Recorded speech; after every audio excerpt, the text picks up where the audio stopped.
So good evening and welcome to Georgetown University. Welcome tonight.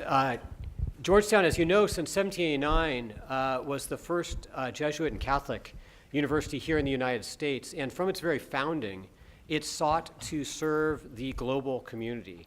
Its first catalog was actually published in multiple languages, one of which was Spanish. Its first entering classes had students from Latin America.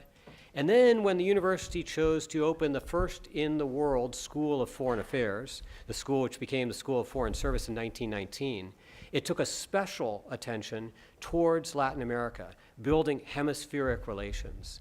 Today, our Center for Latin American Studies, of which I am privileged to be the director, my name is Father Matthew Carnes, seeks to educate a generation of scholars and practitioners throughout the hemisphere. Our business school, with its Latin American Leadership Program, works with young entrepreneurs and young leaders to develop them to make an impact throughout the hemisphere and throughout our world. As we began this year, we wanted to turn to one of the most pressing issues in our hemisphere, the issue of Nicaragua, which we know is confronting an unprecedented crisis. It's in a moment of extreme need of our attention, and especially of the activism which we see represented here on this stage, with actors that have spoken up for rights and spoken up for greater participation. And tonight we've been able to convoke one of the very best panels I think you'll find anywhere in the United States these days, to raise our awareness, to raise our attention, and to discuss both the reality on the ground and possibilities of ways forward. I'm delighted tonight that leading our discussion will be a graduate of Georgetown University, our very own Ambassador John Feeley. So at this point, I'm going to turn it over to him, say thank you, John, for helping us have this first conversation tonight, and thank you all for coming, and I hope you enjoy the conversation. John. Many thanks, Father Matt. Everybody good on sound? We all good? All right. Nicaragua is a country that has a storied Cold War past. It was a pawn on the East-West chessboard conflict when I was at school here in the 1980s. Nicaragua has generated American historical touchstones and names such as Oliver North and Fawn Hall, the Iran-Contra scandal, and the Church Commission that followed. For a time, Nicaragua was a veritable litmus test on Capitol Hill. You knew the politics of somebody if you knew where they stood on the Contras. Since that era, the country has steadily, and I would say sadly, slipped off the radars of most, except for professional Latin America watchers.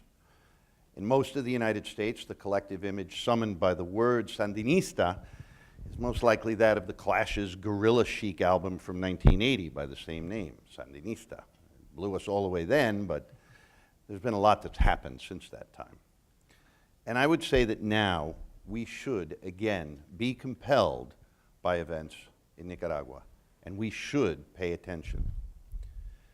Famously predicting that they would govern from below after losing a democratic and transparent election to Doña Violeta Chamorro in 1990, Daniel Ortega returned to the presidency via the ballot box in 2007. Since then, he and his now co-governing vice president wife, Rosario Murillo, have taken Nicaragua on a veritable Venezuelan-style roller coaster ride, complete with the highs of petroleum-fueled economic boon and free money in many cases, generous subsidies, and the subsequent crash when those petrodollars ran out. But the shrinking of democratic space and dialogue, and aggressive trampling upon Nicaragua's nominally independent institutions of government, and now, in the face of dissent, a resort to extreme state violence and the wholesale violation of human rights in the country, these all put the Ortega government's actions in the same camp as that of Cuba and Venezuela. The street protests have subsided for the moment, but the crisis is real, and the causal factors of the Nicaraguan people's discontent are not magically going to disappear. So how did the Ortega government lose its grip and things go from bad to so very, very worse in such a short time? Here to help us answer those questions and unpack these issues is a simply all-star panel, as Father Matt said. I'm not going to read their bios. You should all have them. There's nothing worse than reading through somebody's bio when you can do it on your own sitting there. I will simply say these people were there And these people will go back to Nicaragua. They'll go back because they must be witness to what's happening there. The way we're going to conduct the event is I'm going to ask an opening round of questions, and then I'm going to moderate a conversation.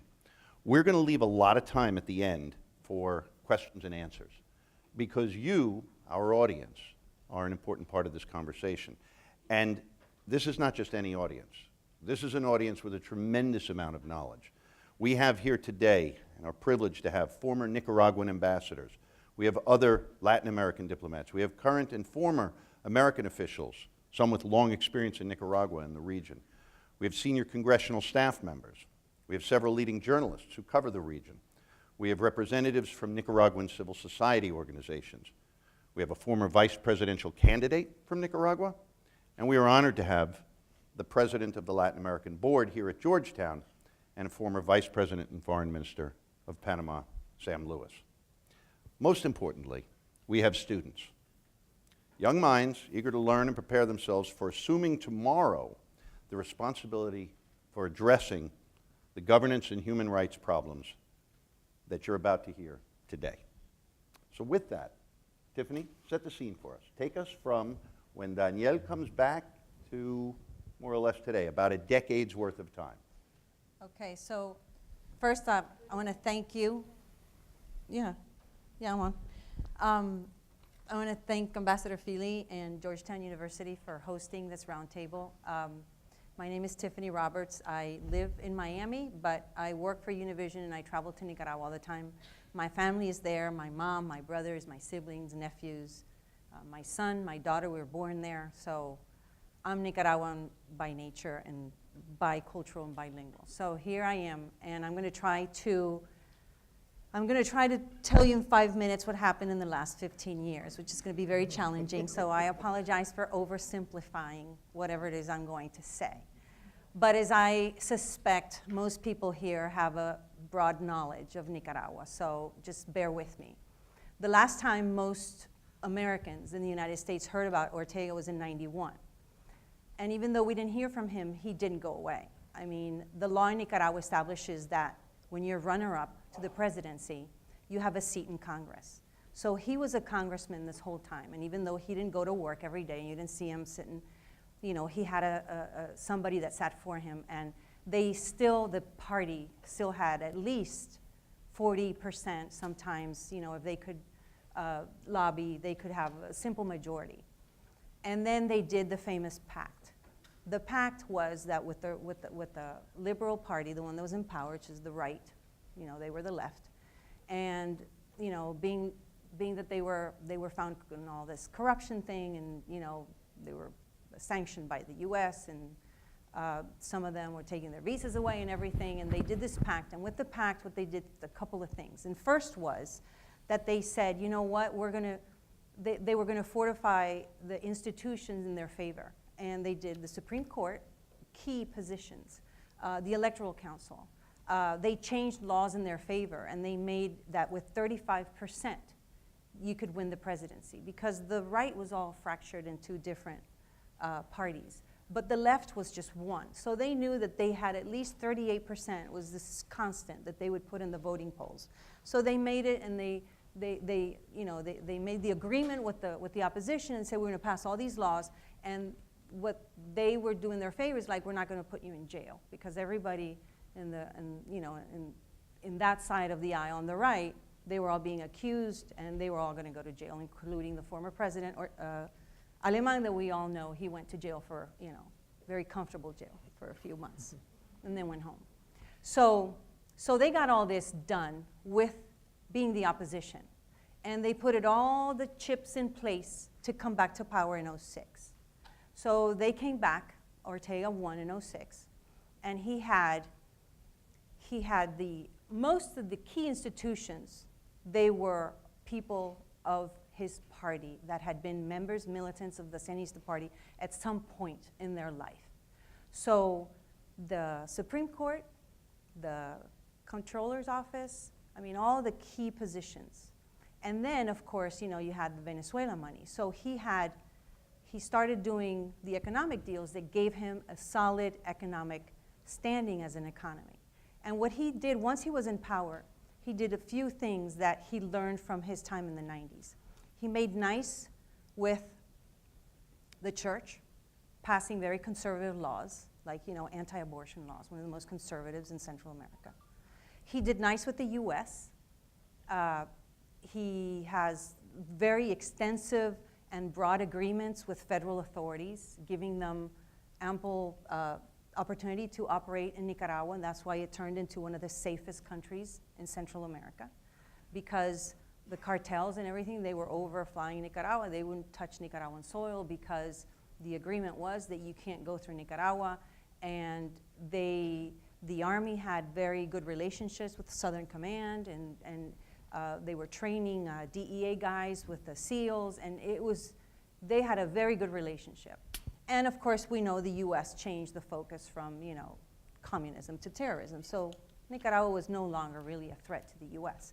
And the other thing they did, which is key, is they had a very stretched relationship with the private sector. They went into business with the private sector. Whereas before, they were confiscating, and they passed all these laws, and they weren't really good friends. But this time, they said, you know what, not only we're going to make it very favorable for them, but we're going to go into business with them. So for example, when the electric company privatized, the party, not the government, because mind you, there is a big difference. The party is the one that was in charge of everything. And a lot of the money coming in with the Venezuelan oil was going through the party, the companies created by the party, run by Ortega's family. So it became a very muddy, the difference between party and government and family. And it was hard to say if it was party, if it was government, or if it was the family. And with that, they started getting more control. The more control you have, the less freedom you allow to other people. So they started controlling the spaces for speaking, media, citizens, activism, everything, all the spaces available for people to speak, to appeal, they started closing them in. And if you weren't a part of the party or the family or the government, you didn't have a space to speak in or to participate. And for example, my older brother works in the electric company. His business was booming. My other brother has a little hotel in the Laguna. He was amazing because tourism was, it was Nicaragua, the economy was booming.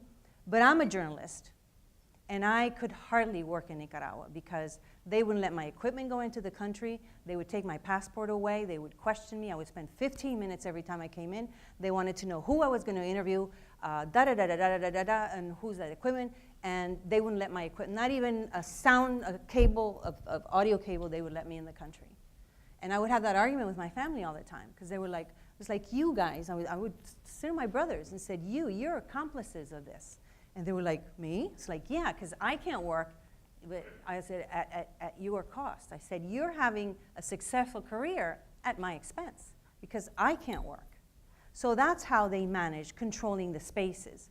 So people, the students, which we know students by nature are rebellious, Arianna speaking right here, they started claiming their space with whatever was happening. They passed the law about this Chinese canal. I still can't wrap my head around that one. And, and they gave all these concessions to, this Chinese man. And one of them was, just to use an example, it said, we can confiscate your land. If we're planning to put the canal right here, everybody in this lane, we're confiscating it, all of you, because in national security. And then the campesinos started, protesting. And then they started doing all kinds of arbitrary things. So, the brains of our country, which is Arianna, they started noticing, and they said, no, we're not going to take it. So the students started little by little, and then you had the campesinos. It was like bursts of little things here and there.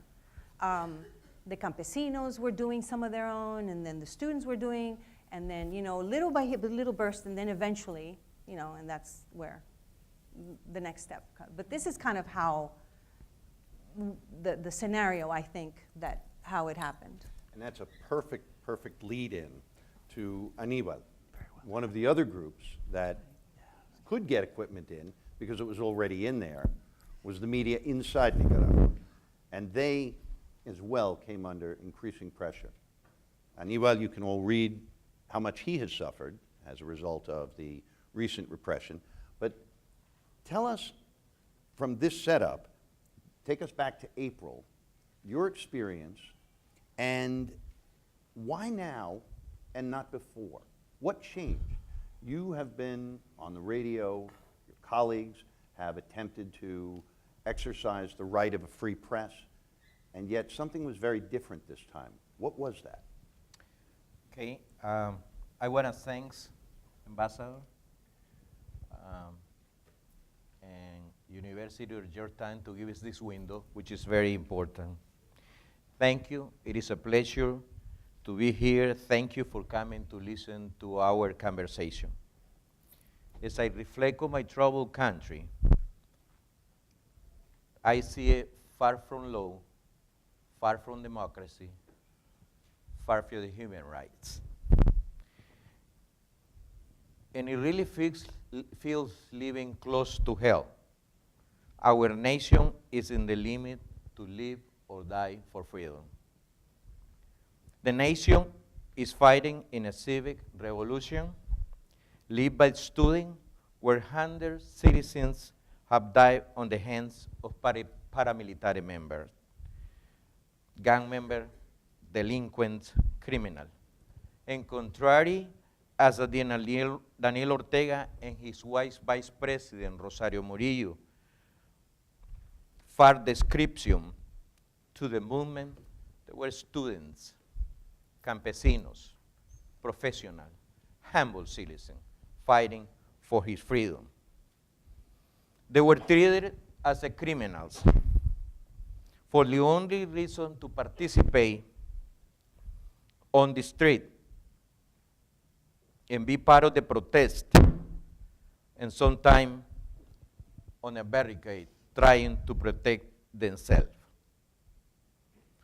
Ortega decided to wipe out the street and he responded with violence, using lethal force. Suddenly, the population facing the full force of Nicaraguan National Police and just a new army of paramilitary. Ortega was on war. Today, there is more than 400 people killed, 2,500 people injured. In addition, 1,000 political prisoners may have suffered from torture,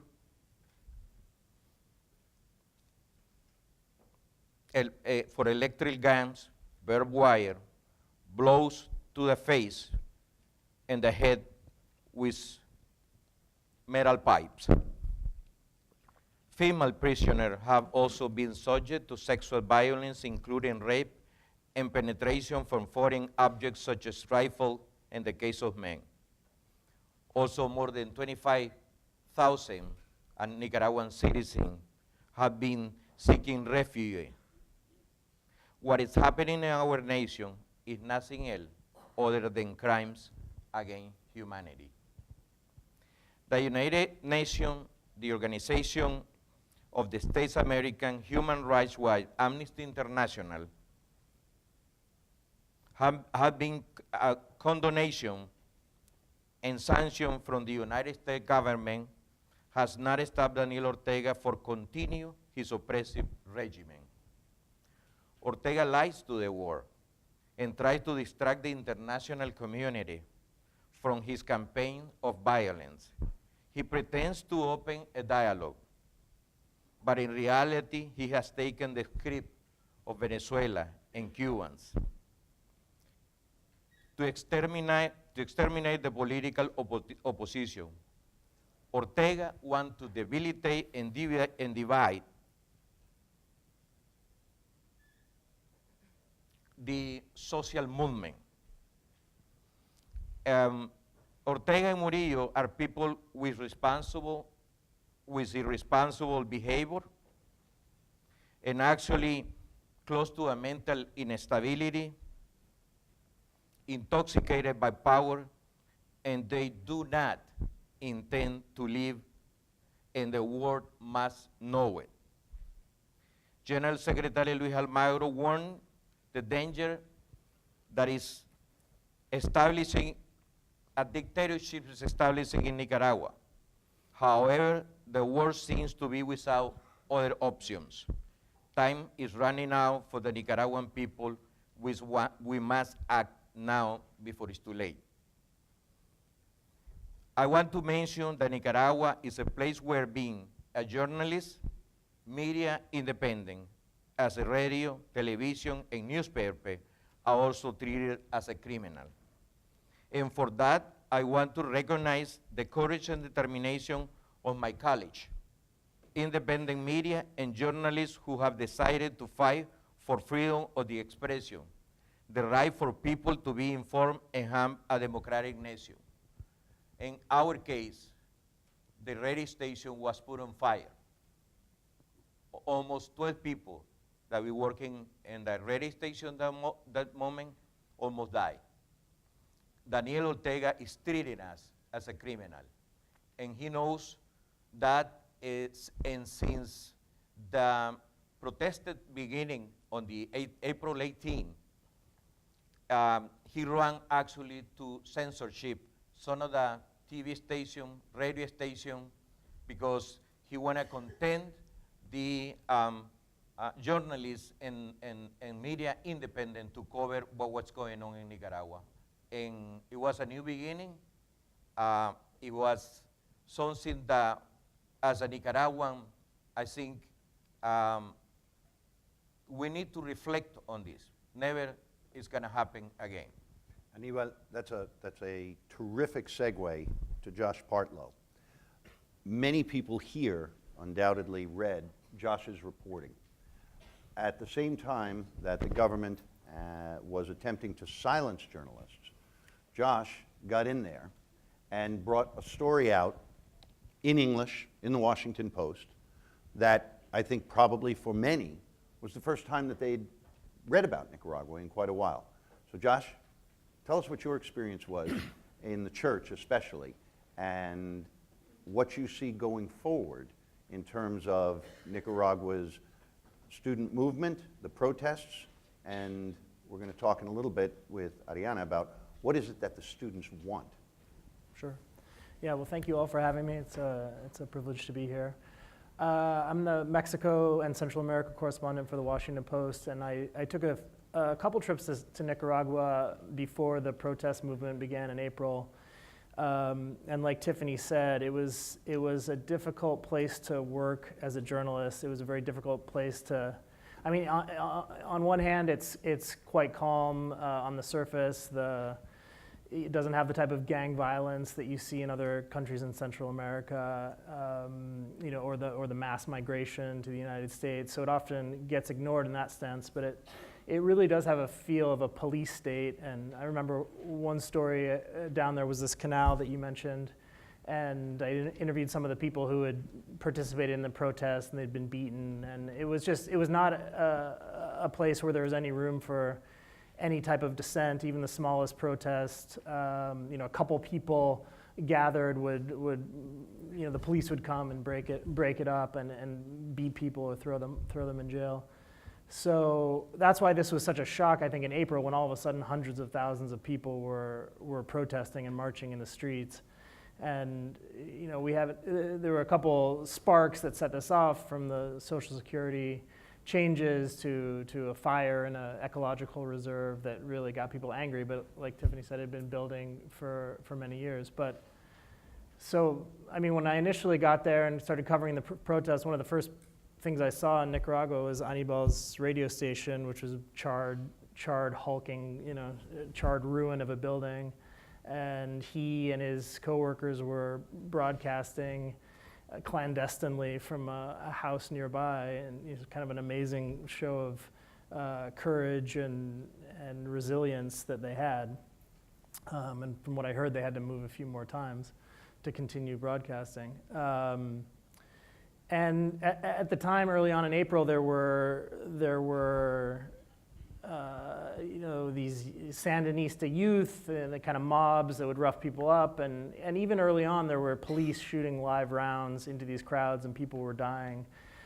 But that type of violent repression really escalated in a big way as the summer went on. And when I went back in July, it was common to see these convoys of trucks, they call them paramilitaries or parapolice there, masked gunmen in the backs of pickup trucks, like convoys of 10 or 20 trucks.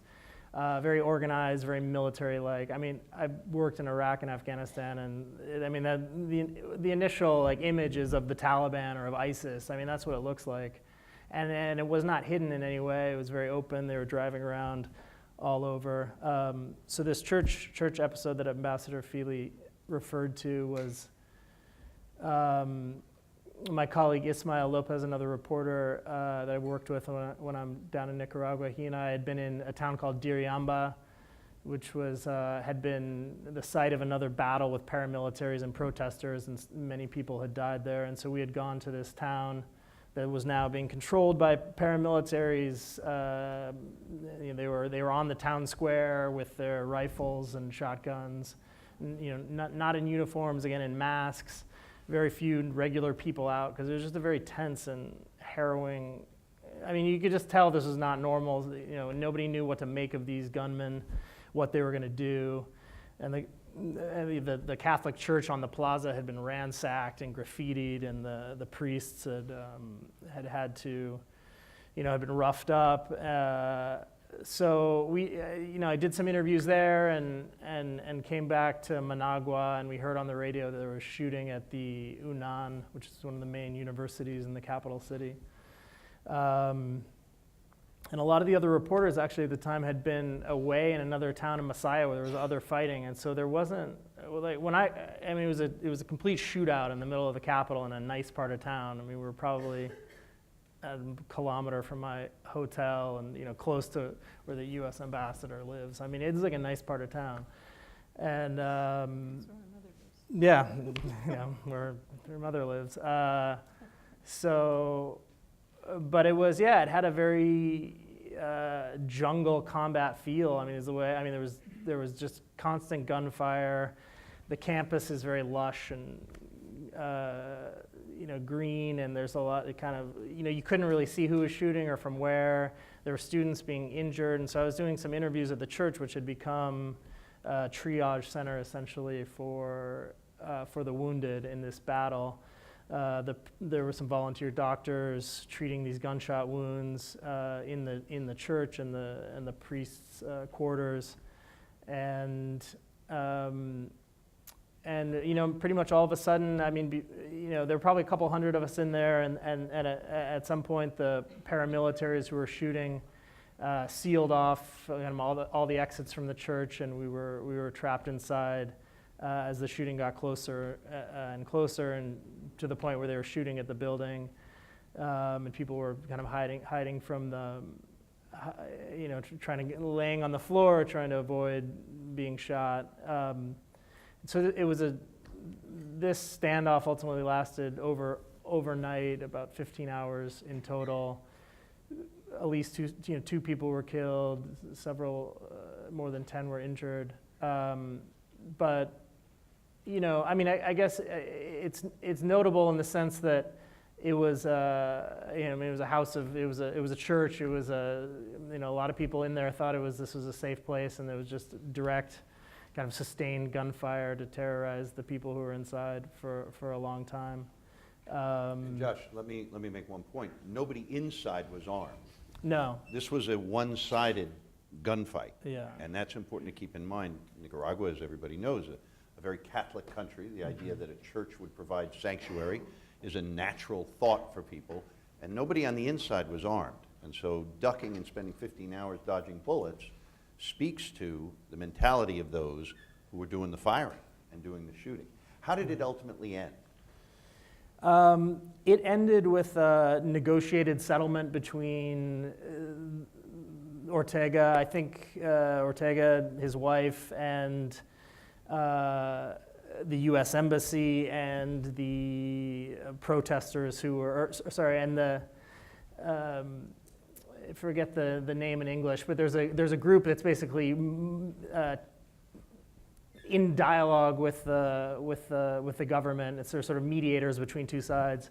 So they all made an arrangement where first the ambulances could come in and take out the wounded, because there were students inside with horrible injuries, lying on the floor, and then ultimately, when the sun came up in the morning, the students who had survived were the Catholic leadership was able to come in and escort them out on buses. And then ultimately, many of them were subsequently arrested, pursued, so they let them go temporarily, but then ultimately it wasn't a happy ending for a lot of the students there. Well, and the detentions of the students is something that has hit very close home here.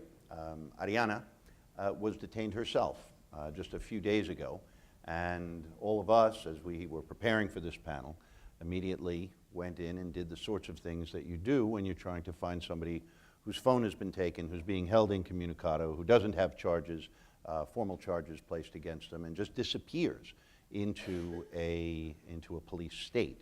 I should also mention that this is Arianna's first time out of Nicaragua, and so let me ask all of you to join me in a Hoya Georgetown welcome for Arianna Moraga.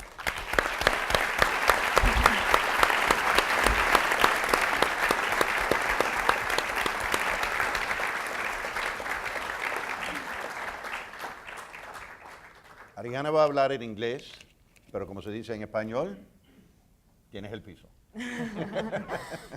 Okay, hello everyone. It's me, Arianna Moraga. So as you already know, I'm a biology student. Thank you all for being here. It's a pleasure for me to bring the voice of my college up to here. So the student movement in Nicaragua was co-opted by a political party. For 11 years, ruling the country that only defend and respond to the interests of the same and unique figure, Ortega and Murillo. For years, we were blind and forced to thank and glorify the government for the social, economic, and political benefits, which are by law a right of all. The Sandinista Front used the student movement for years as a vehicle to form an opposition against the other governments. The struggle at the time was to guarantee 6% of the national budget to obtain free popular education. It was in 2007 when they come to the power. That free education was achieved in exchange for the autonomy of public universities and sponsoring parasitic sectors and organizations of the Ortega that had confiscated the right to decide, the right to free organization, and the accountability of the 6%. After years under partisan and current student structure where the benefits were drained by ideological affinities, the students were allowed a great discounted that, The students were allowed a great discounted that add to the general situation of the country pushes to take the streets, not only by a student demand, but by desire to exercise a real change in the country. The new student force in Nicaragua emerged in April, due to lay form to the government action to put the fire in Indio Maize, one of the most important reserves in the country. It was the spark that pushes and take us to the streets to protest. The second moment occurred as a result of the reforms that were harmful on the retired people in process of retirement, promoted by the government through the Nicaraguan Institute of Social Security.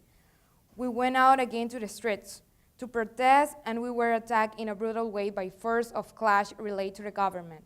It was on April 18 that Nicaragua woke up. What will come next, nobody imagined, a true rebellion. The protests reached and the world national geography. The solidarity of the other social sectors became apparent. The government began to feel the rigor of our protests in Nicaragua. And that is what makes us And that is what makes us an ethical and symbolic force today. Through acting, we have formed the basis of a new political culture that is built on ethics and based on non-violent action to generate change within the country. We believe in dialogue, consensus, and participation of all sectors. We reject destructive criticisms, and we believe in the proposal. More than speech, our actions and force of change. Today, we are a commitment of all young people murdered by Ortega and Murillo, and those who continue to face the regime for different trench, an ethic that should guide the actions of the new rulers. Similarly, we play a role of articulators, bringing together different sectors with different visions and interests. They're the Civic Alliance, an alliance that bases in its action on radical minimums, justice and democracy. The new Students' Force of Nicaragua was formed in a national emergency situation, not from the traditional university organization, but from the resistance in the trench, when our dead and whole country urged us to find a way out of the crisis. We started in the streets, where we found government repression. We went to the universities to resist and survive. That's when the struggle transcended. Given the complexity of the struggle, we have to assume that the role transcends to the university wall, and we have immersed ourselves in the strategy of 1, international impact, denounce the systematic violation of human rights in different spaces of their international community. 2, organization and mobilization. 3, negotiation. We are five movements that make up the University Coalition, that it's part of the Civic Alliance. We play a role of articulators, bringing together different sectors with different visions and interests. As young articulators in the national dialogue, were track a consensual points among the different sectors, we demand the advancement of elections following reforms to constitutions that give rise to a fair, competitive, transparent, and democratic electoral process. Within the international organizational processes of the Alliance, we work in the different committees. We are facing the organizational process in the territories. We push for national unity as a demand of the people to face the regime in a more belligerent way. Although in the country, we're not guaranteed for our security. We continue and will continue on the streets because Nicaragua cannot return to what it was before, not without justice and democracy. The student massacres have been so brutal that today we are not in the point of no return. Without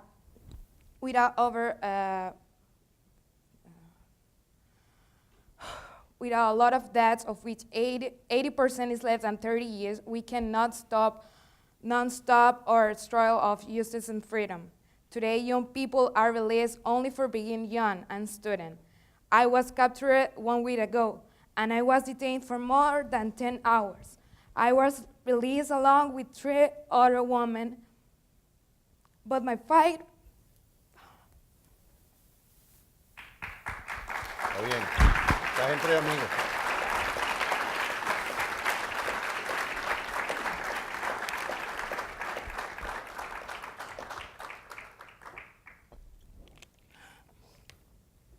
Sorry. But my fight partner.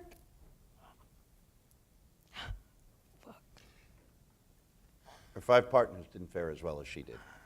So let me ask, you want to finish? Yes. Okay. So Edwin Carcache not only continues to be in prison, but he's being tortured and accused of terrorism. Along with more young people are still being unfairly prosecuted. We cannot go back to the classrooms. We have the responsibility to continue to fight, which more than a lot of people murdered. Nicaraguans raised their voices against the dictatorship. Because they were, we are. Because we are, they will. Our deaths and prisoners require us to win and only win. Justice and freedom for Nicaragua now. Thank you.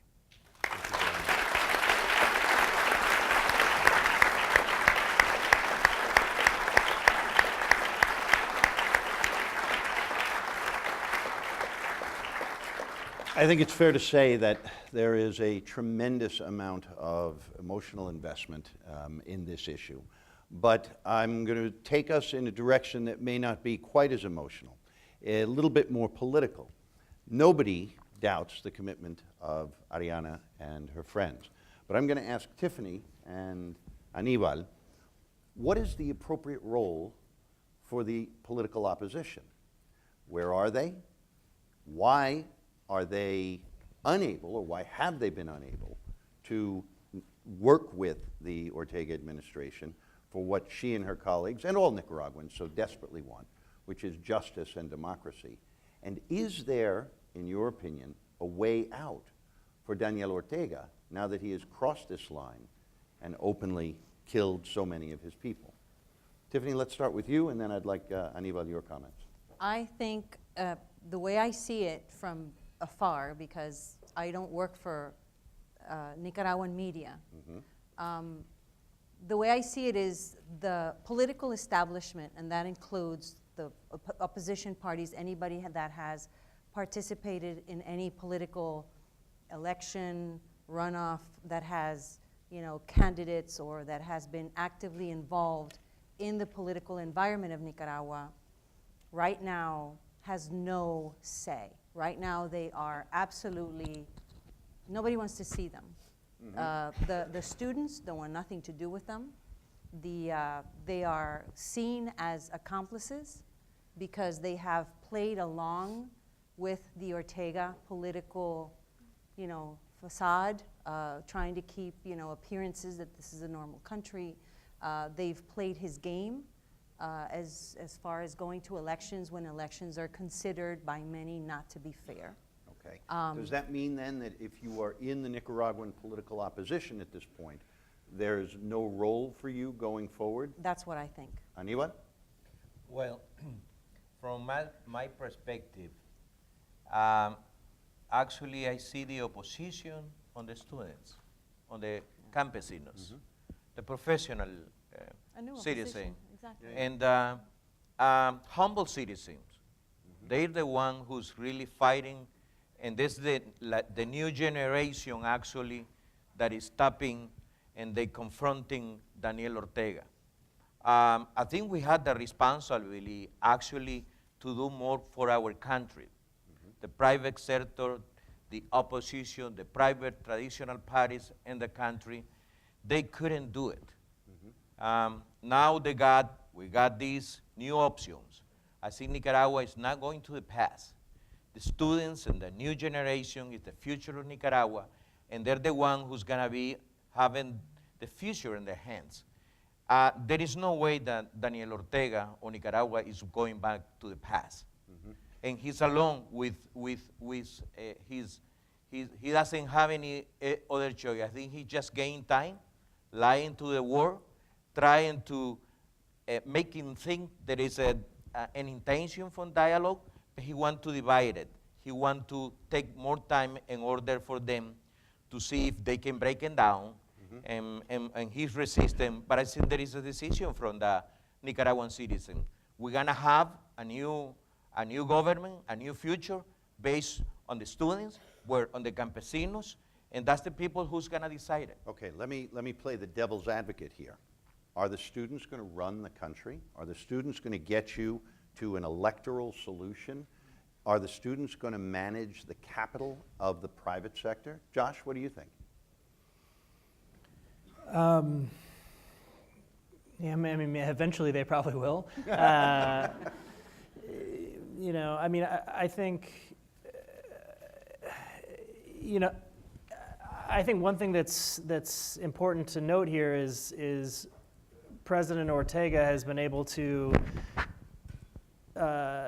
break these barricades that had blocked many roads in the country. He's disbanded to a large degree this protest movement. He's regained control of cities that had openly broken away from him and said you're no longer our president. And through force, deadly force has been able to reestablish control. So it's not clear that there's an opposition that's that's powerful enough to withstand him at this point. I mean, so he seems to be consolidating power. He seems to be feeling more confident in his leadership that is going to be unchallenged, or he can survive. I mean, we've seen in Venezuela that this can last for a long time. I mean, these massive protests day after day after day for years in Venezuela, and seemingly like the entire country is against the president, but he remains in power. I mean, under these unbelievably painful economic conditions there. And so, yeah, I mean, I think in Nicaragua, we're not at that economic point of almost starvation that you're seeing in parts of Venezuela. So, I mean, I think this situation could drag on for a long time. Arianna, your reaction to what you've heard? Yes. We perceive a kind of a mutual contention or tie where none of the opposition sides has the capacity to impose the totally interested. On the one hand, the democratic force cannot impose on their own the will from the street to overthrow the regime, and on the other hand, the Ortega regime cannot restore stability prior of the 18th of April. Each of these sides has a couple of resorts that the other lacks, although the democratic force have gained social recognition from the people and resists the side of the regime. The latter holds their relative monopoly of violence now not legitimate. Therefore, the repression of the regime and the resistance of the people in the absences of an interlocutor that requires a negotiated resolution of just resolution to the political conflict will produce a burnout. So let me ask you there. Who could play that role of interlocutor for a negotiated solution? Aníbal?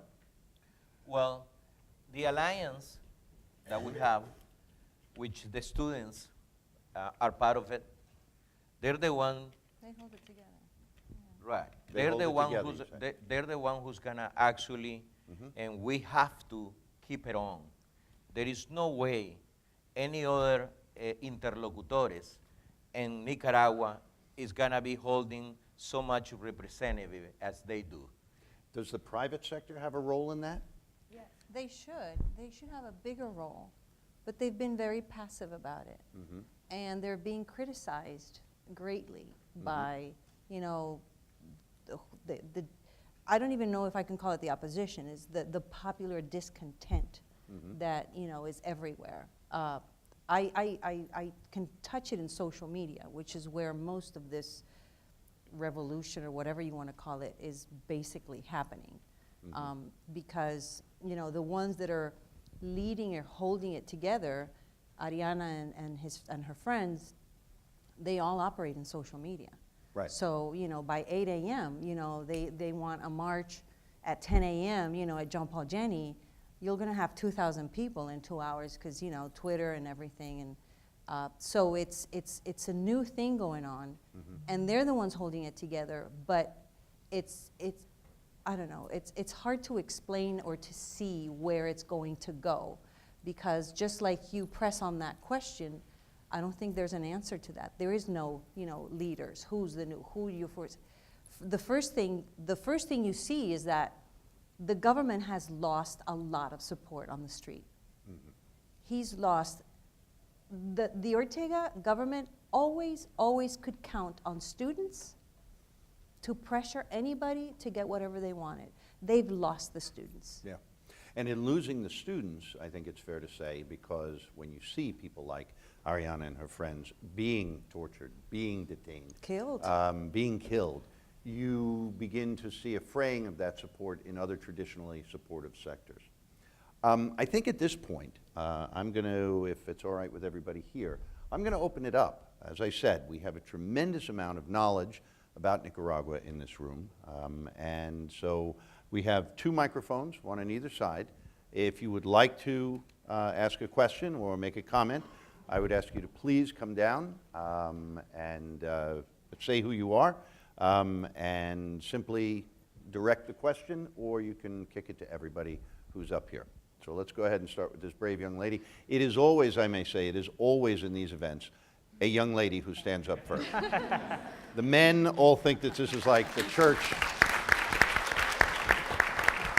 The men all think that we're going to charge them if they stand up and ask a question or something. So, yes, ma'am. Is this working? Okay, cool. It is. I'm a little too short for this. Okay, hi, my name's Stacy Pirtle. I'm a first-year student here in the class program, a master's student.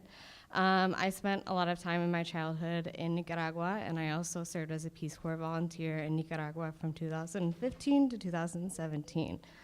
So yeah, Peace Corps volunteers, we got some in the house.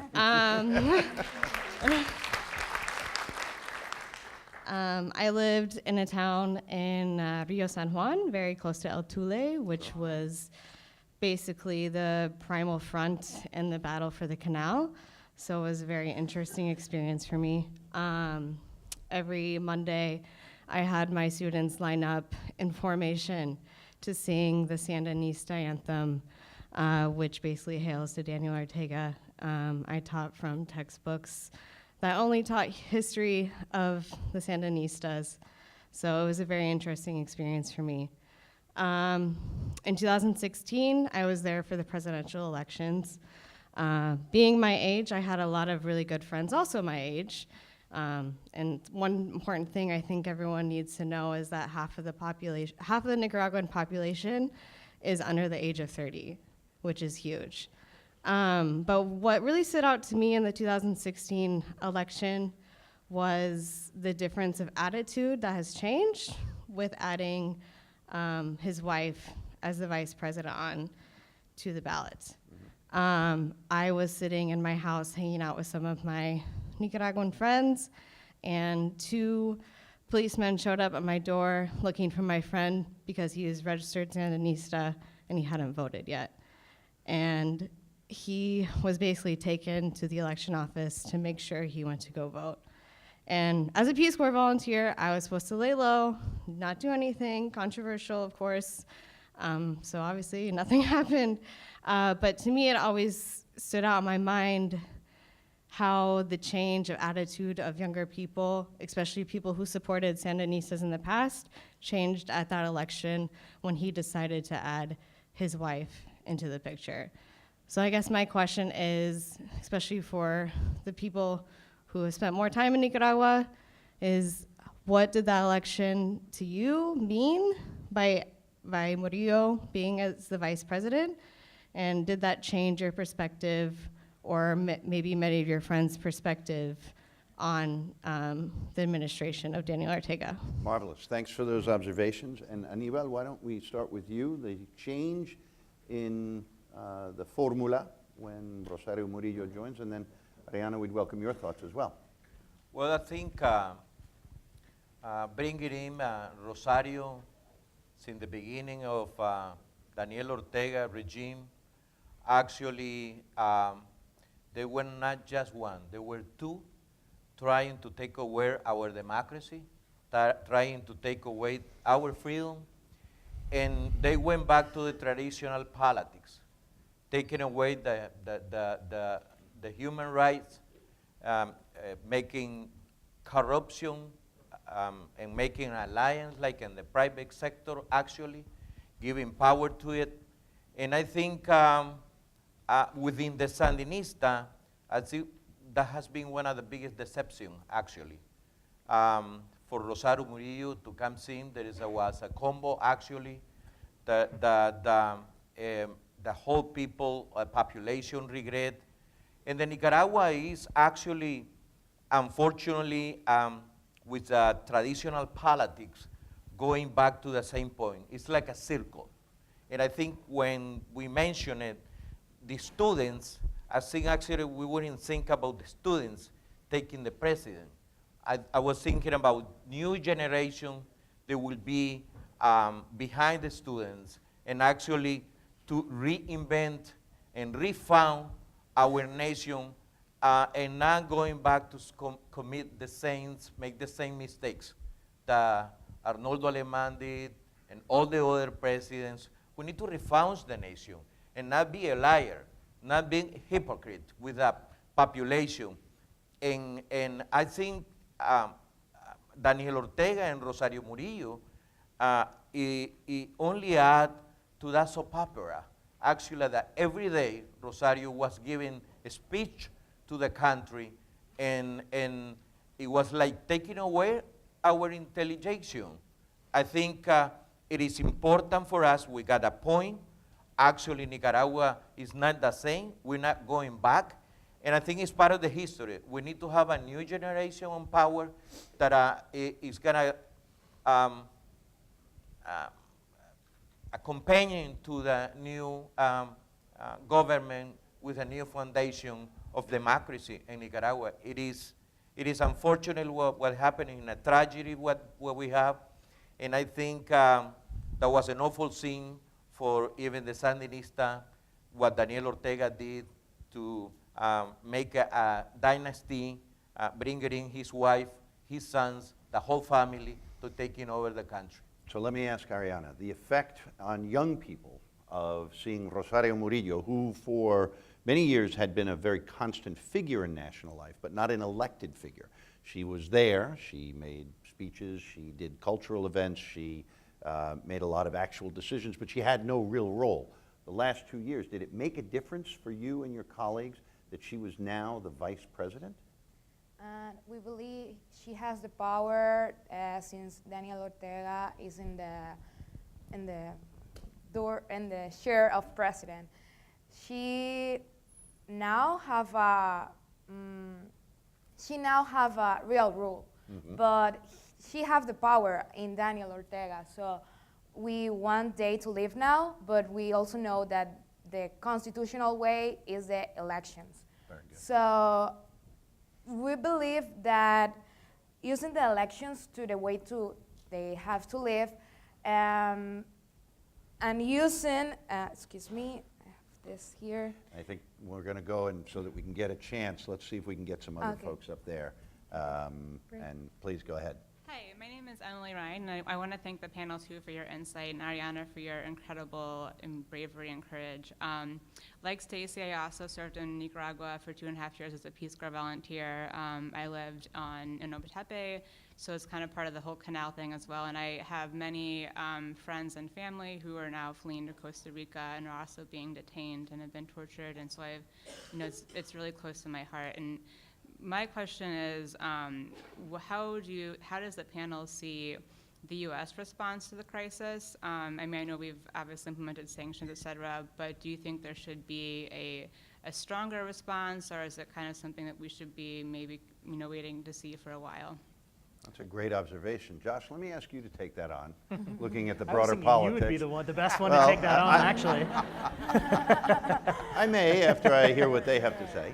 But no, Josh and Tiffany. Yeah, I mean, the looked at response, politics. like you mentioned, has been, it's been intensifying, you could say, as the crisis has gotten worse. There have been, I don't remember the exact sequence, but there have been sanctions against key figures in the Ortega government.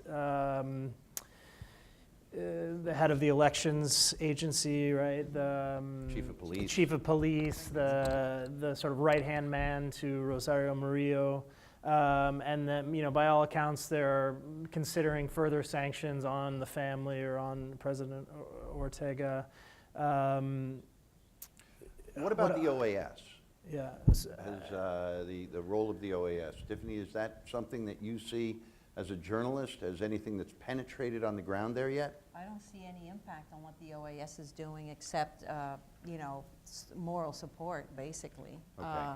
I don't see anything from what they're doing translating to anything on the ground. And let's keep in mind, the OAS wouldn't actually deploy anyone there, Well- but the support that they could give, or the Well, invocation of the let me give you an Democratic example. Convention. Let me give you a prime example. The OAS has this human rights organization, right? The Inter-American Commission The on Inter-American Human Commission Rights. of Human Rights. So they came to Nicaragua, investigated. They gave out protective status to hundreds of people. Many of them are in jail.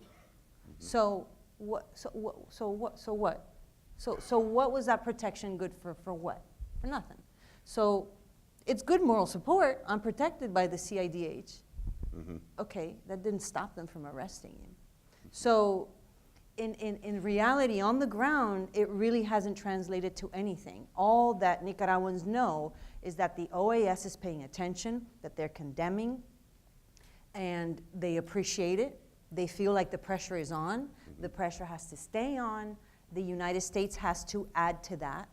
I think Ambassador Dogu has done an amazing job. She's been on it. But sometimes I feel that she's like on her own.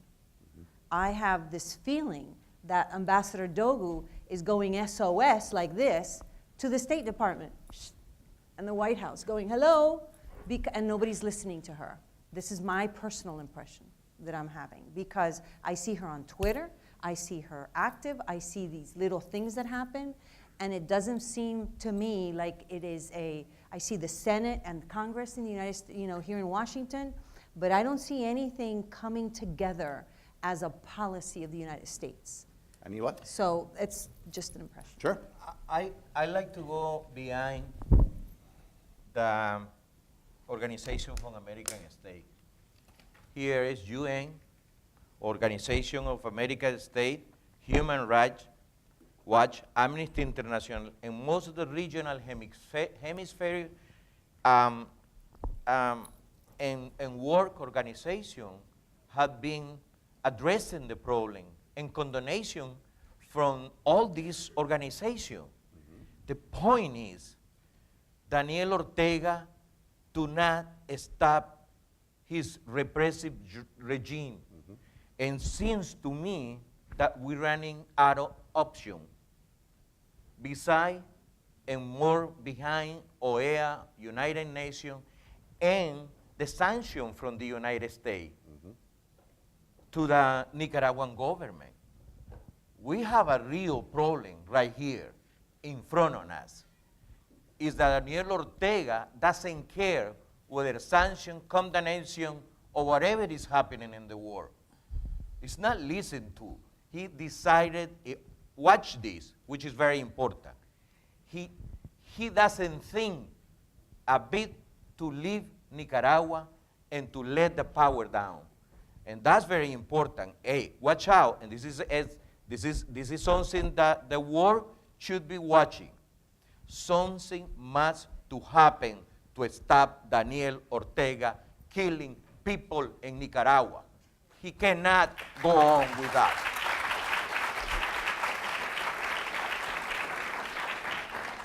So I think that's going to go right into what my question actually was. First of all, though, thank you so much for putting this panel together and for the panel for being here. I think so far for a lot of us, the social media has been the one opportunity to be able to collect. So this is really fantastic. My question is about considering what you were just mentioning about the role of the OAS, the role of the UN, the role of these different organizations. How do you see the path moving forward, and how do you think that momentum could be kept? Because, so before, I was actually in Nicaragua for about a month in end of July, beginning of August.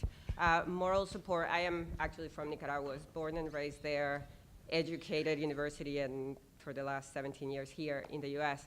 But I have all my family there, and I was there. Of course, before I went, it was very much every single member of my family on my phone. You need to delete everything you've been on your social media. You need to clean that phone. In fact, if you can leave your phone, that would be best for peace of mind, et cetera, et cetera. When I got there, you see this at the airport, you ask just how things are, and everyone's like, nope, everything's great. If you work for the government, everything's great. And I have seen the same attitude if you work for the IDB, if you work for the embassy, if you work for all these other things, because they are very convinced that the government is staying, which is very different from what a lot of people are thinking and what common sense could lead you to believe. This cannot continue. How could the government stay if this is if so many people are being tortured, if this is being kept this way? But as human beings, when you are in the country, and I am glad that some of you mentioned this police state that you feel when you're in, it is very palpable. And you can see, for example, in the month that I was there, attendance to protest is decreasing. People are getting afraid because I am really sorry to hear about your friend, but that is also becoming the more common story. A lot of people are being terrorized, a lot of people being charged for or sent to prison in charge of terrorism, where in drug dealings and whatever else they can get on. Once they're there, they get raped. Of course, a lot of people are afraid. So my question is, path forward and how to keep momentum, because I do think it's a big challenge. Yeah, Thank and you. to a certain extent, what we are doing here, and this is where I would caution, we must be careful, those of us who want to look at Nicaragua, is we're getting into a cycle where we are admiring the problem. The problem is very manifest, and as our panelists have testified today, it's very personally affecting to many. But the path forward, what Josh mentioned is absolutely true. In my experience, in the experience of many, when a state is committed, as Aníbal just said, to killing its own people, it is very hard to dislodge and to make that state or the people behind those activities within the state give up power, because they have everything to lose. In the past, we used to have, and in point of fact in Nicaragua, with the Somoza regime, there used to be the figure of a quiet, soft landing exit. You would take somebody out. Usually it was the United States. If it's in Latin America, you would find a safe place for them to go. In the case of Somoza, it was in Paraguay, until Daniel Ortega found him down there and killed him several years later. But we don't have that anymore. The concept of universal jurisdiction, the collaboration of democratic governments in Europe, in Latin America, with the United States, with Canada, with many of the places where the Ortega family might like to go to have a quiet retirement and live with their ill-gotten gains, they're not going to let them do that. Sanctioning and the rise of the global economy, meaning that whenever you transfer money, you're not moving gold bullion with like baby Doc Duvalier and parking it on a boat in Monaco and hanging out and going to casinos. You have to move your money through banks. You have to move your money electronically. Anything that the Ortegas have stolen is sitting in banking institutions. So sanctions are very effective. US ones tend to be extremely effective because they're unilateral and we control them.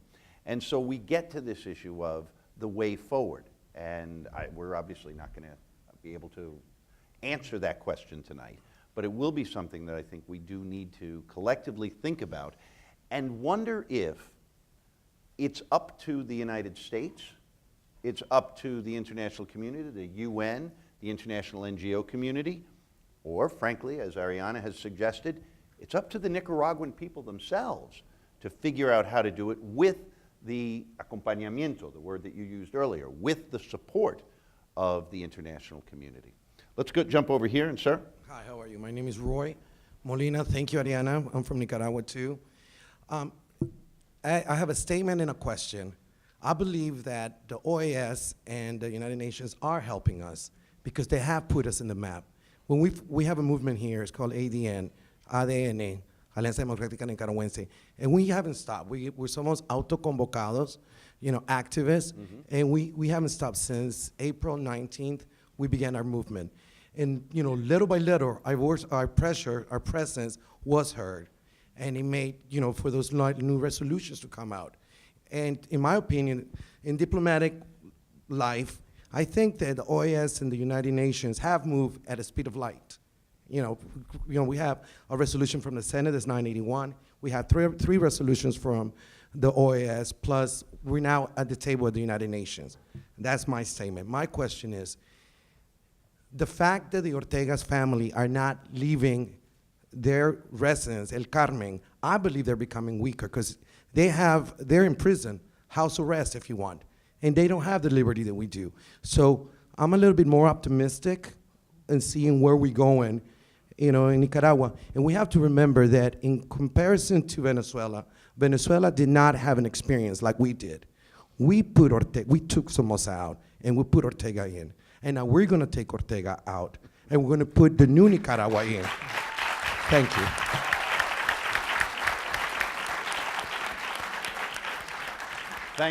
Thank you very much, Roy. How about that, Aníbal? Is that a legitimate view in your mind that the Ortegas, through the recourse to extreme violence, have almost become prisoners in their own home? I think they always been prisoners of the Carmen. They've been there since the beginning because he's a dictatorship. I want to mention this. I think UN, the Organization of the States of America, and all the organization, and this new time, they don't have the mechanism to actually intervene in Nicaragua. And we cannot manage or keep telling the excuse where human rights are violated. 400 people has been killed in Nicaragua. 1,000 people is in jail, tortured, violating his human rights. But I want to remember this. We coming from the socialismo del siglo XXI. Actually, 21st century socialism. Right. And actually, they did a whole bunch of actually to control this institutional, especially the Organization of States of America. And then I remember the times, actually, and I think Daniel Ortega has decided to be enclosed in El Carmen. Mm-hmm. He got a bomb in his hand. He said, I'm gonna go to the end. Either I'm gonna stay or the whole country is gonna come with me. Arianna, do you believe that? I believe that Daniel Ortega and Rosario Murillo live in his own world. They made, like in Carmen, his own world where the things are perfect, the things are going well, and nobody's dying there. So we are the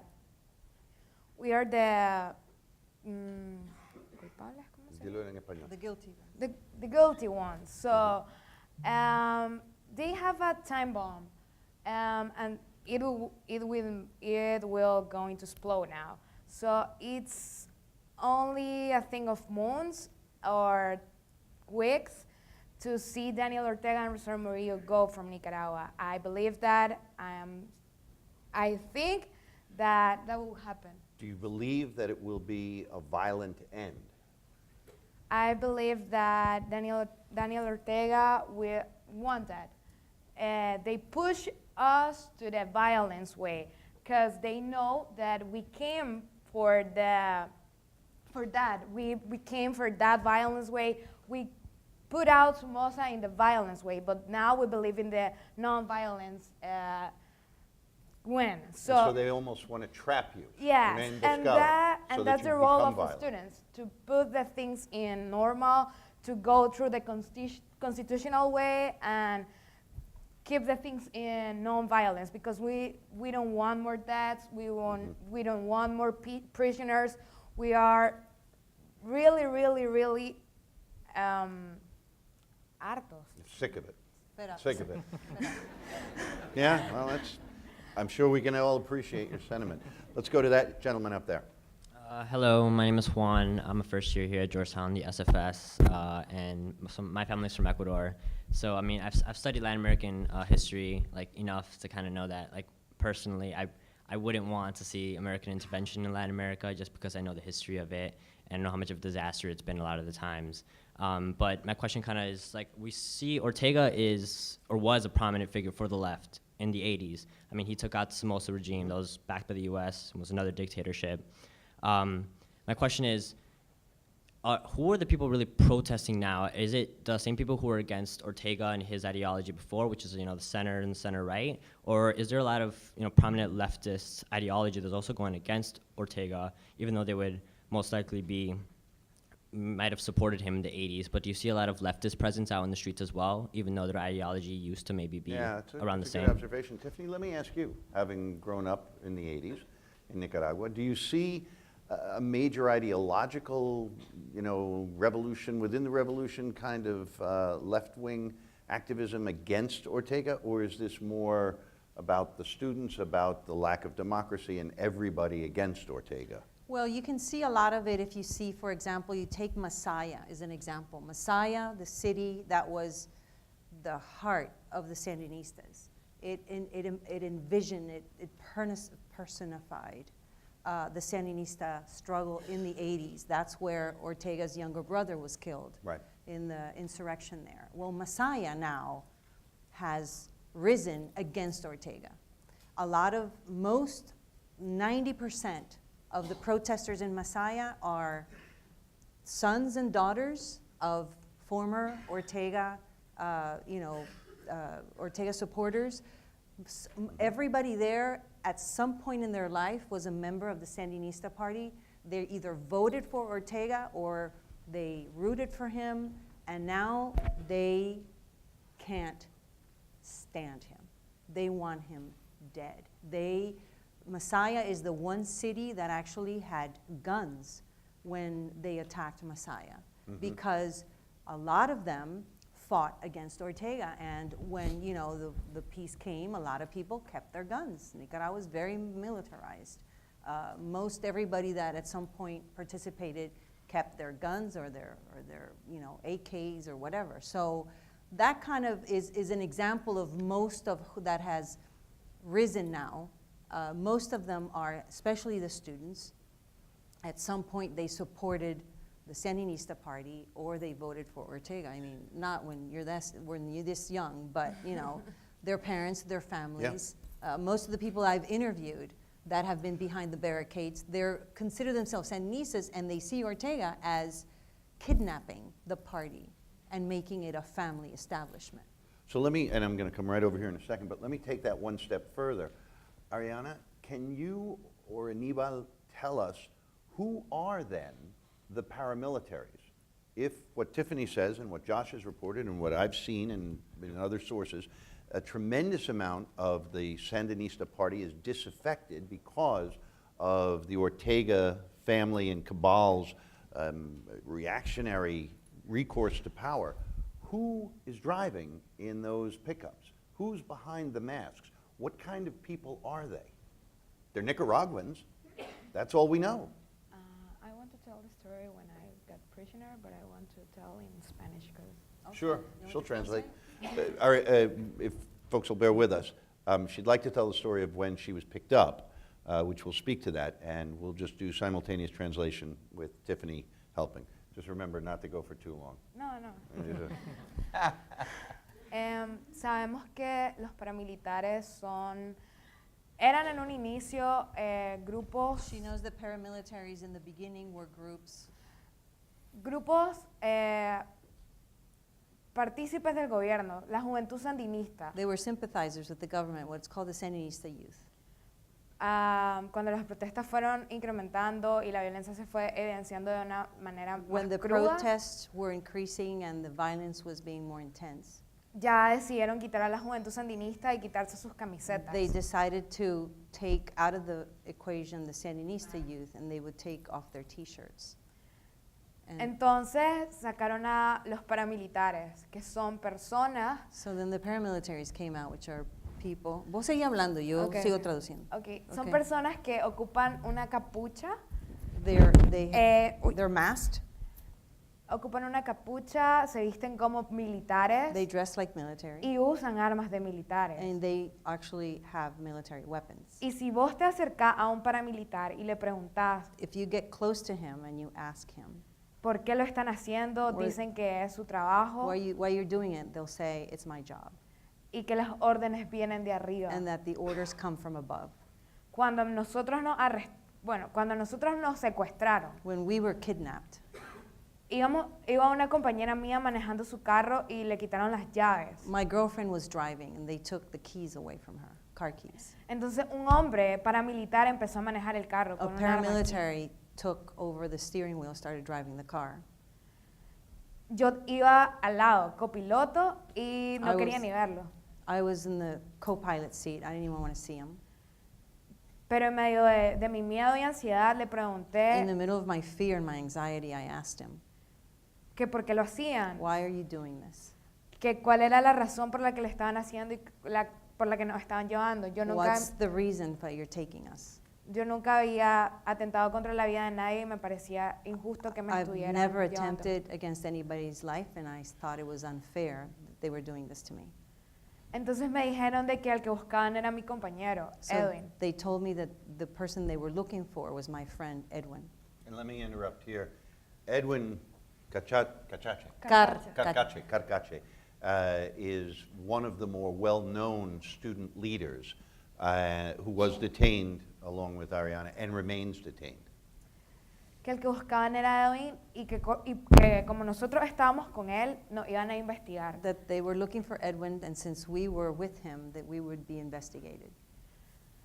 Si nosotros no habíamos hecho ningún acto terrorista, If we had not done any terrorist act, nosotros seríamos libres. then we would be liberated. Pero yo que soy compañera de Edwin, sé que él tampoco, ni nadie de los que está preso ahí ha hecho algún tipo de acto terrorista. But I'm a friend of Edwin's, and I know of him, and nobody that's in there has done ever any terrorist act. Pero por el simple hecho de tomar el micrófono en las marchas But for the simple fact of taking the microphone in a march, y ser uno de los personajes más reconocidos en las calles, to be a recognized figure on the streets, fue llevado y apresado como terrorista. he was taken and jailed as a terrorist. Cuando me investigaban me preguntaban que quién era el líder. When they were questioning me, they asked me who was the leader. Nadie es el líder, no hay ningún líder. There is no leader. Nobody's the leader. Y ellos no lo creían. And they wouldn't believe it. Hicieron que, y nos amenazaron. They threatened us. Nos amenazaron y nos forzaron a que culpáramos a Edwin. They threatened us and they forced us to signal Edwin. Y esto es algo que vienen haciendo con muchas personas como Medardo Mairena, And they've Irlanda been doing Jerez. this with everybody. Eduardo Felix. Mairena, Felix. Basically, these are false confessions or forced confessions, which sadly is a tried and true tactic of authoritarian governments. And I think that the sense that there are men and women who are wearing masks and who answer, "We're only following orders," anybody who's read history knows that that's something that's been an excuse that's been used quite a bit before. I want to get to a few other folks, and I know we're running late, and I've got what's called in Spanish the ojo febril, the stink eye from Father Matt. But with his indulgence, we're going to go for a few more minutes because I think we still have a little more. I just want to say, for me, the paramilitaries are gang members, delinquent, criminals. But the main thing here is that Ortega found the new army with these people. Without it, he couldn't stop the civil movement. So, and now he has the policía, the paramilitary, and the army. This is what's more So important. far, though, my understanding is that neither the Army nor the regular police have wholesale engaged in the violence. They prefer to delegate that job to the paramilitares. Is that an accurate statement? And part of it, actually, the police has Except been for the involved. police. The police are. The The police are involved. is being involved. The police actually escorts the paramilitary. Yeah, That's right. yeah, I've heard that. And then the paramilitaries go in and do the dirty work. Yeah. All right, sir.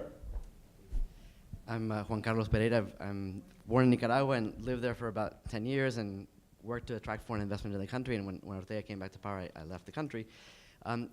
But anyway, that's just my quick story. But I just wanted to first thank you, Josh. And it's not, I mean, there's very few people in the mainstream media covering Nicaragua. And so I think he deserves a lot of credit.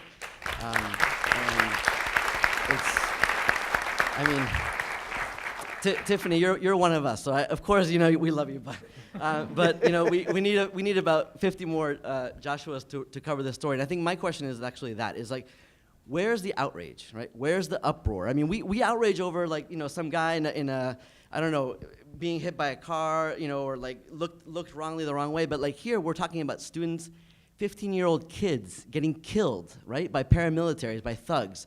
We're talking about students getting, you know, I mean, put in prison. I mean, Edwin probably being drugged. I mean, I saw a video there that he looked like he was being drugged. He was being tortured. This is happening in our hemisphere, 2 hours from Miami. And how are we not all like completely outraged? And I just don't understand how the media is not really. We are most of us are, but I mean, the people are just not outraged, and the media is not covering this. This is like you know, line number 5 in you know, with a few exceptions. This is not being covered. So what do we do to create real sense of urgency and outrage and coverage in the media of this story, which is, to me, it's like there's crimes against humanity happening in our hemisphere, and frankly, nobody cares. And that, to me, is an outrage. And we're all responsible for not doing something to make sure that this is seen as really a top priority. Now, how do we get out of this mess? I don't know, because I agree, Ortega's gonna stay there till the end. He's fine to die there. And so it's a quagmire. You know, we don't want to go to the peaceful path, but we are up against somebody that only knows violence. So what do? I don't have the answer. But I know what we can do is we can pull up the pressure. We can force the U.S. to have sanctions.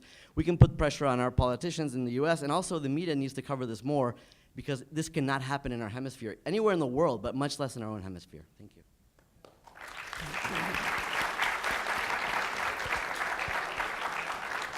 Hello, my name is Ashani. I'm a freshman in the SFS. I'm not born in Nicaragua, nor have I ever been there, but I'm from Sri Lanka.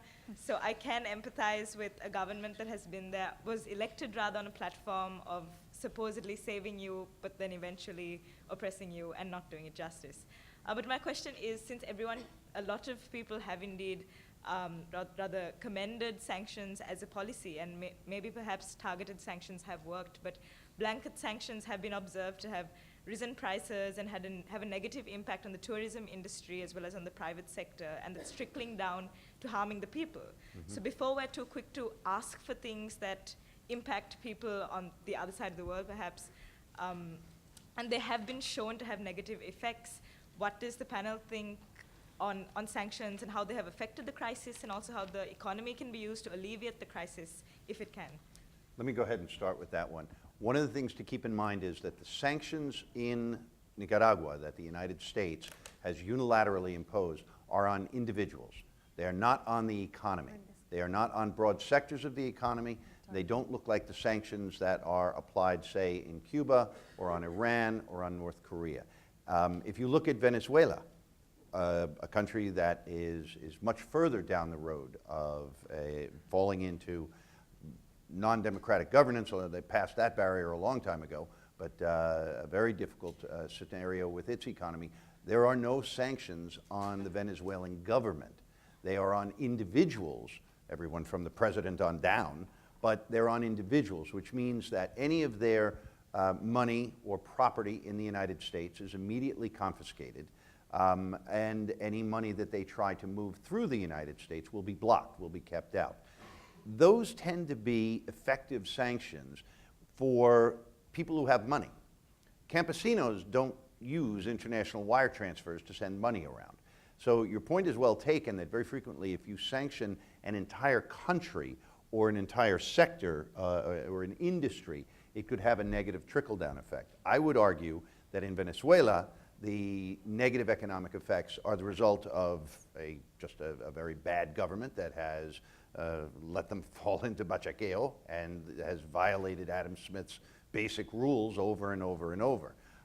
But it does raise a very good question about, and I would ask the panel to take this line, what about other countries sanctioning? The United States is almost always the first to sanction. This current administration likes sanctions quite a bit. When I was in the government, we used to debate sanctions. We used to wring our hands quite a bit. Oh, should we do it? Should we not? Especially on Venezuela. And we're talking about individuals.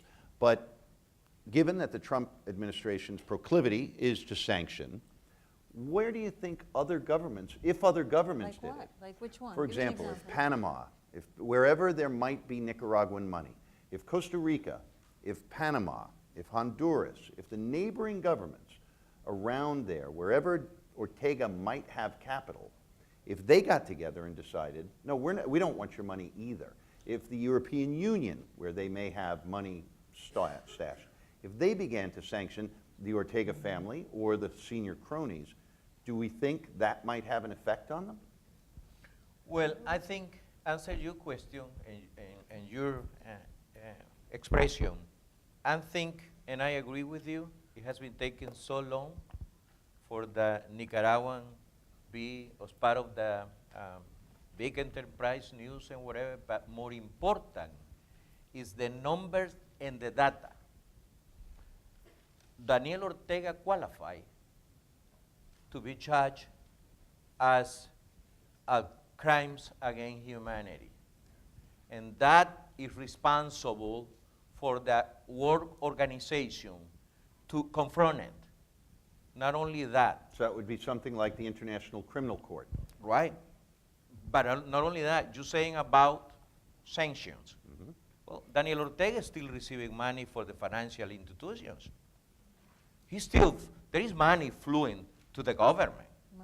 And we're still Fund, waiting for World more Bank. to actually to cut all the financial and help us actually to put pressure on Ortega. You're talking about International Monetary Fund disbursements, Development Bank disbursements. There used to be, to the tune of about $500 million a year, disbursements from Venezuela to Not Nicaragua. anymore. Those have dried up. Those are One gone. more thing. We're similar, but we not the same as Venezuela. Maduro's sitting on oil. We don't have anything. Frijol rojo.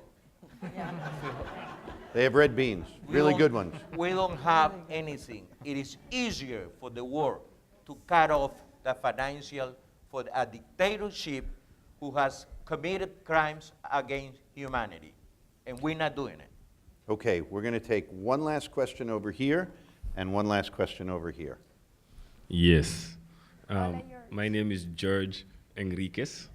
I'm from the Caribbean coast of Nicaragua. I'm actually here in the United States because we are in the Solidarity Caravan, also speaking about the unrest that is taking place in Nicaragua. I'm here since last week, Tuesday. Something we need to mention that Ortega repression didn't just start on April. He had been doing this for the last 11 years. Ortega had been doing this for the last 11 years, and he perfectionated the repression practicing on the Caribbean coast. Days where he perfectionated an indigenous and Afro-descendant land. Today, the entire country, students, women, LGBTI collectiveness, campesinos, indigenous, Afro-descendant, everyone is tired and fed up of him. This is the reason, as civil society, today we are on the street. And independently of any negotiation goes with Daniel Ortega for him to be seated until 2021, we are not going to leave the streets. We are going to continue protesting because this protest is not politically led by no political party. This is being led by the civil society that are tired and fed up of Ortega regime and his wife as a dictatorship. And the other thing, Nicaragua is 2 hours from the United States. And at some point, I sense that you are saying the United States, being the leader of the world, the #1 economy in the world, can't deal with the second most impoverished country in Latin America to create economical sanctions, and someone that is literally violating human rights that is already been proved by the OAS, United Nations, by the Human Rights Organization. Everyone had literally saying Ortega is violating human rights. Do we need to put 1,000 bodies on the street? Does Ortega need to kill 2 or 3 or 4,000 people for we to say that this is a humanitarian crisis? How long should we wait for the United States as the world leader? Ortega is not afraid of Panama sanctions. He's not afraid of Costa Rica sanctions. He's not even afraid of the Europe or Africa. He's afraid of the United States of America sanctions. That's the reason we are here today, to speak out to the United States people and to speak out to those people that are paying the tax, to ask the United States to give economical pressure on Ortega for him to leave the seat. Because as people, we are willing to continue on the street as long as it takes to take out Ortega. And we don't see ourselves 3 more years with Ortega in the president's seat, because he's literally going to kill all of us. He's literally going to, he doesn't care to kill all of us. And I don't think the United States can continue tolerating a dictatorship, because it's going to send another message to whole Latin America. If Ortega doesn't leave the seat, it's going to send a message to Latin America saying that the United States is weak and they are going to get the Russian more involved in Latin America's policy, and we definitely don't want that. That's the reason we come to the United States, to ask the United States people, through your Congress, through your Senate, through the different methods that you all have, because you all have all the influence in the United Nations, in the Organization of American States, the International Monetary Fund, the World Bank, everything that speaks about money, United States have power in it. And that is where we can choke Ortega. My name is George Enriquez. Thank you.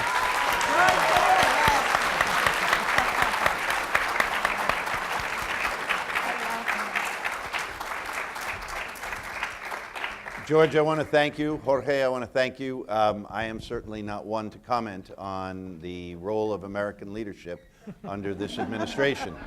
But I would say that it is enormously valuable that you and your colleagues have come here to make those sorts of statements so that the American people do realize we are talking about people in the Americas, brothers and sisters in Nicaragua, who are suffering from wholesale violation of human rights. And as I said in my opening comments, I believe that it compels us to pay attention. Ma'am, you will have the last word. Top that. I was just about to say that might be a much better note to end on than my question, but I'll ask it anyway. Hello, my name is Erin Luck. I'm a senior, so I'm in my final year as an undergrad here in the SFS. My question is more of a political question. Me and some of my fellow group members here are currently engaged in a project focusing on the role of potentially development assistance in Nicaragua and maybe those channels in terms of spurring change potentially. So I guess my question is, you speak of the regime pushing towards kind of a violent end, but the desire for one that might potentially be more peaceful. And I was wondering if you could speak to the extent to which the political system is locked. So from the top to the bottom, if you move away from, like, is there hope in the political arena, I guess is my question, and okay. Maybe not necessarily at a national, but at a localized level, is it locked and is there no space there? Okay, that's a great question. Let me ask Josh, if you would start. Excuse me? Do we have somebody else jumping in? Okay, Josh, if you would start, and the specific question, from what you've seen, is the political system just absolutely in gridlock? And is there, in a sense, any hope? And then, Arianna, I'd like you to end and be our last commentator here today. And you pick up and give us your answer to the same question. Is the system, the political system, just at a standoff where the Ortegas will retrench to El Carmen and they won't come out, and you're going to continue to go to the streets, and yet there's not going to be any way in which to make the political system, the democracy in Nicaragua, find a result, una salida? Josh? I guess I would say two things. On a more pessimistic note, I think the retaliation that's taking place by the Ortega government is pervasive. It's not just against the most prominent student leaders. It's against doctors who have treated wounded protesters, people who have given water or food to protesters. I mean, the university's budgets have been slashed that participated in protests. And it's even crossed borders. The last story I did on the Nicaragua crisis was in Costa Rica, where there have been protests that some speculate might have been fomented by the Ortega government against the thousands of Nicaraguans who have fled into Costa Rica. So, the United Nations, when they wrote their most recent report about human rights abuses in Nicaragua, the Ortega government threw them out of the country. So, I mean, there's very little sign that this government wants to have a dialogue or negotiate or consider early elections, which was something that Ortega said he was willing to do early on in the crisis, but now appears not to be willing to do. I guess the more hopeful thing I would say is that in talking to a lot of the people who have fled in Nicaragua, fled to Costa Rica a couple weeks ago, students, people of all ages, honestly, I mean, and I'd asked them if they felt they had essentially lost what they, were they discouraged by the way things had turned out, and I think. And I guess I got the sense from them that they were very hopeful. I mean, they considered this a period where they were resting, trying to figure out what to do next. But there was no sense of they'd given up their protest struggle, or they thought this was a lost cause, or that it wasn't worth protesting. So, I mean, I think there was a lot of optimism, and you've heard that from several of the comments tonight, that this will, you know, despite the violent crackdown, the people of Nicaragua will continue to express how they feel about the government. I was just going to add a little thing to that. There's a reason why those Nicaraguans, you don't see them coming across the Mexican border, you know, into Rio Grande, Texas, and Arizona, is because they're waiting it out and they want to go back in. They're on standby, and you talk to everybody there, and they're like, they're talking to their families are still in country, and they're kind of waiting. They're kind of waiting to see when it blows up again to sneak back in, half of them. Other ones are just trying to help, but they have no intentions of being political exiles forever. Mm-hmm. There's this real hope to go back. Very good. Aníbal? We need to make clear on this. The resistance of the social movement is not gonna go on forever. There is a lot of people die, being killed, and the world has the tools to stop Daniel Ortega. And if you go back in history, Panama with Noriega wouldn't be the same as it is right now. Even Grenada with Hobson. The world has the tools. Time is running out for the Nicaraguan people, and we must act now. And the world has the tool to stop the killing of the people.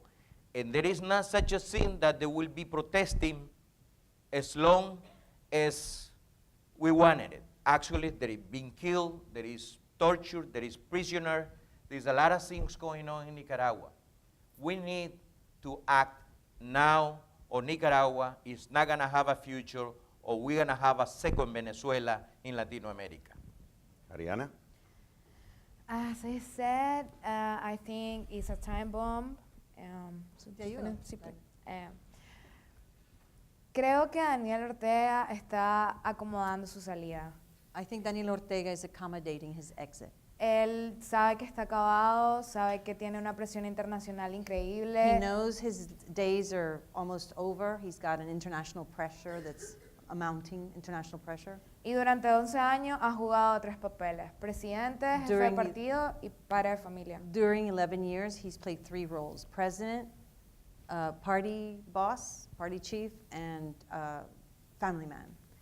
So, va a entregar la presidencia, va a negociar el partido. He's going to turn in the presidency. He's going to negotiate the party, y va a pedir inmunidad para él y toda su familia. And he's going to ask for immunity for himself and his entire family. Esa es la razón por la que hay muchísima gente presa. That's why there's the reason why there's so many people in jail. Y tiene presas las personas que en el primer momento han estado enfrente de la oposición. He has jailed everybody that in the first place was the face of the opposition. Porque al momento de negociar la salida con las personas que a él le convengan, because when he negotiates with the people that he's interested in, y es aquí donde nosotros tenemos que ser inteligentes y no dejar que nos atrapen a todos, porque and this is where we have to be smart and not let him jail all of us. Porque él no puede negociar su salida a como él quisiera. He can't negotiate his exit as he wants to, in the terms that he wants to.